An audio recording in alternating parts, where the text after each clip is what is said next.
आज प्रधानमंत्री ने देश के अधिकारियों को संबोधित करते हुए उनको कहा कि अधिकारी बिना डर के निर्णय करना शुरू कर दे।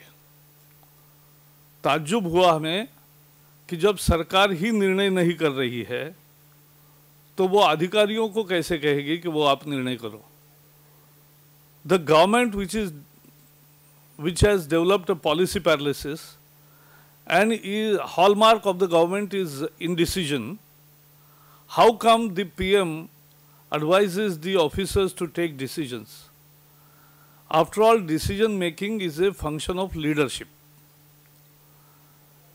सरकार में नेतृत्व का कमी होने के कारण ही निर्णय नहीं हो रहे, एक अनिर्णय की सरकार बन गई है और इसलिए आज देश के तरक्की पर भी सवाल या निशान उठने लगे हैं। और हम जो अनुभव कर रहे हैं कि निर्णय नहीं हो रहे हैं, तरक्की नहीं हो रही है और निर्णयों के अभाव में बहुत सारी अवसर हम खो रहे हैं। India is losing the opportunity which the world economy has presented only because somehow we are not taking any decisions. Indecision has become the hallmark of this government and it is the deficiency of the leadership.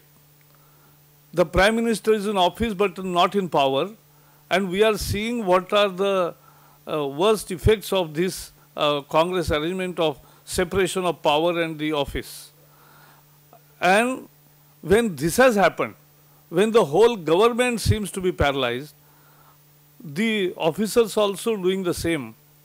And here is the Prime Minister giving advice to the officers to take decision. We are asking the Prime Minister to take decisions. Why you are not taking decisions? You owe an explanation on the indecision of the government, not the indecision by the officers. और ये जो आज एक हताशा का माहौल बन गया, इसी का एक तरह से उद्गार हुआ कौशिक बसु जी के विधान से। After all, Kaushik Basu is an academician. I can understand and appreciate his exasperation, desperation over the state of affairs in India, because this indecision is crippling the growth story of India. And that is why अब उन्होंने कुछ खुलासा किया है, लेकिन खुलासे से कुछ नहीं होता। जो बूंद से गई वो हौद से नहीं आती है। और उन्होंने खुलासा जो किया वो तो और ही आश्चर्यकारी है। उन्होंने कहा 2014 की जो उन्होंने बात की वो यूरोप के संदर्भ में की। मैं अभी पिछले एक सप्ताह भर लंदन में हूँ। यूरोप में 2014 की चर्चा यूरोप के संदर्भ में नहीं हो रही है। Europe is not discussing 2014 as a crisis year. और ये यहाँ क्यों बता रहे कि 2014 में यूरोप के लिए बोल रहा था? उनके मन में 2014 यानी भारत के चुनाव ही थे। मैं कौशिक बसु जी की हताशा समझ सकता हूँ, लेकिन ये भारत के स्थिति को ही बोल रहे थे। लेकिन अब सबने कहा, टिप्पणियाँ की, तो इसलिए उनको खुलासा करने को बाध्य किया गया लगता है और इसलिए उन्होंने एक तर्क दिया कि he was referring to the situation in Europe which Europe is not discussing. So that is what I want to add. और कांग्रेस के जो बयान है, कपिल सिब्बल जी ने जैसे कहा कि ये उनकी निजी राय है, हमारी तो ग्रोथ बहुत ज़बरदस्त तरीके से हो रही है, या अंबिका सोनी जी ने विपक्षी दलों पर ही ठिकरा फोड़ा, यानी नाच न जाने आंगन टेढ़ा हो रहा है। इनको अपने साथी दलों को साथ रखने में नाकामी आ रही है, विफल है वो, और ठीकरा फोड़ रहे हैं विपक्षी दलों पर। हमने सुधार नहीं रोके, सुधार उनके समर्थक दलों ने रोके हैं। उनके जो साथ है, सरकार में है, उनका और उनको एक साथ लेना कांग्रेस को नहीं आता है। तो मनीष तिवारी हो, अंबिका सोनी हो, कपिल सिब्बल हो, सभी अलग अलग तरीके से खुलासे कर रहे, लेकिन एक बात साफ हो गई कि आखिर सच्चाई कभी न कभी बाहर आती ही है। और जब सच्चाई बाहर आती है तो वो कौशिक बसु जी ने जैसे कहा वो सच्चाई का एक हिस्सा है। और इसलिए ये कांग्रेस की दुर्दशा का और अनिर्णय की सरकार की अवस्था का ये जिक्र है और ये देश को भारी पड़ रहा है, इसकी भारी कीमत देश चुका रहा है।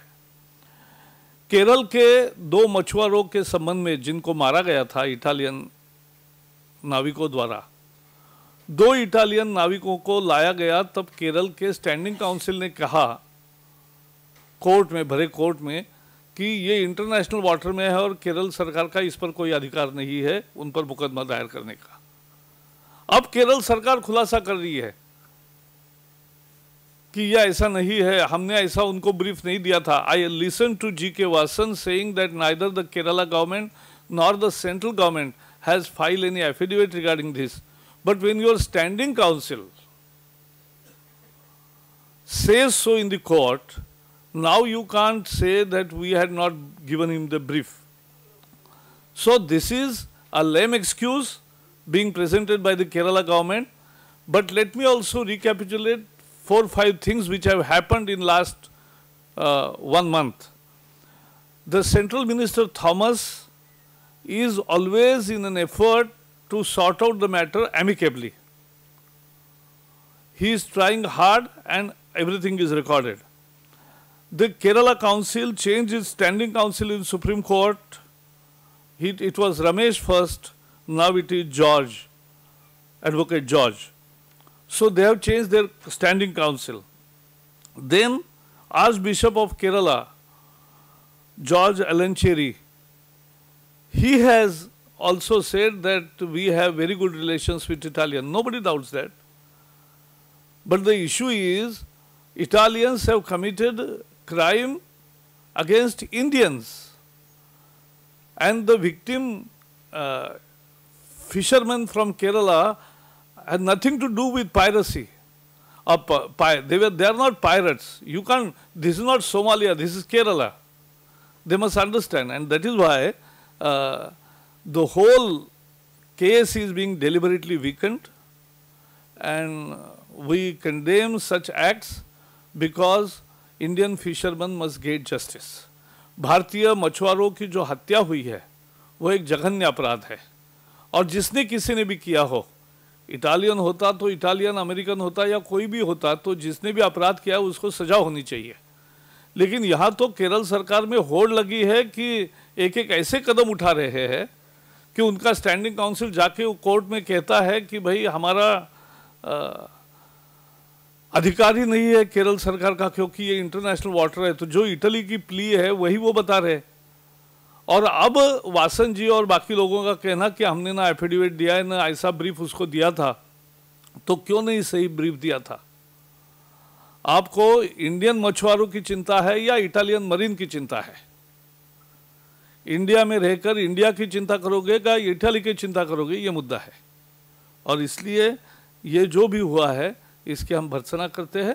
और थॉमस केंद्रीय मंत्री लगातार इस प्रयास में है पिछले 2 महीने से कि ये प्रकरण कैसे मिट जाए। और वहाँ आर्च बिशप जॉर्ज एलनचेरी है, उन्होंने भी कहा है कि इसको सुलह होना चाहिए, क्योंकि इटली के साथ हमारे अच्छे संबंध है। अच्छे संबंध अपने जगह पर है, लेकिन इसका मतलब अपराध को माफ़ करना नहीं होता है, और इसलिए इसमें कार्रवाई होनी चाहिए। केरला गवर्नमेंट डीरेल करने की कोशिश कर रही है, वो ठीक नहीं है। मेरे तरफ से इतना है। आपको कोई सवाल?